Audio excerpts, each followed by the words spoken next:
আসসালামু আলাইকুম এভরিওয়ান, সবাইকে স্বাগতম। আজকে যেহেতু ফ্রাইডে, সেজন্য আমি ভাবতেছি বিরিয়ানি রান্না করব। তাই আমি কিছু মাংস নিয়ে নিলাম এবং এগুলো ছোট ছোট টুকরো করে নিব। যেহেতু বিরিয়ানির সাথে মাংসগুলা দিব, সেজন্য আমি এগুলা ছোট ছোট টুকরা করে ভেজে নিব। তাই আমি এগুলা আলাদা একটা পাত্রে নিলাম এবং এগুলোর মধ্যে মরিচ, লবণ অ্যাড করে দিব। হলুদ দিব না, কারণ আমি এটা সাদা বিরিয়ানি রান্না করব। তারপর মশলার মধ্যে একটু তেল দিয়ে মাংসগুলো ভালোভাবে মেখে নিব এবং কিছুক্ষণ আমি এগুলা রেখে দিব যাতে সকল মশলা ঢুকতে পারে। আজকে আপনাদেরকে আমি রান্নার একটি ট্রিক্স শিখিয়ে দিব।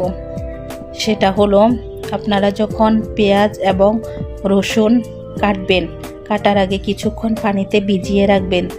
তাতে করে হবে কি, রসুনের চামড়া আপনি অনেক ইজিভাবে তুলতে পারবেন এবং খুব সহজে এর কোয়াগুলো আপনি ছুলে নিতে পারবেন। তাতে আপনার কোনো কষ্ট হবে না। এই তো দেখেন, খুব ইজিভাবে এর কোয়াগুলো খুলে গেছে।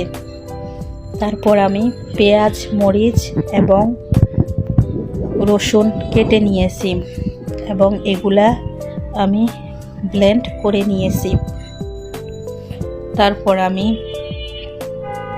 মাংস ভাজার জন্য কড়াইতে দিয়ে দিয়েছি এবং ভালোভাবে আমি মাংসগুলা ভেজে নিব। মাংসগুলা হালকাভাবে ভেজে নিব। যেহেতু বিরিয়ানি রান্না করব, এগুলা বেশি ভাজার দরকার নেই। তারপর আমি এগুলা আলাদা একটা পাত্রের মধ্যে উঠিয়ে নিলাম। এরপর বোনা মাংসগুলা ভেজে নিব। এগুলা আমি আলাদাভাবে রান্না করব। তারপর আমি বিরিয়ানির চালগুলা ধুয়ে রেখে দিব।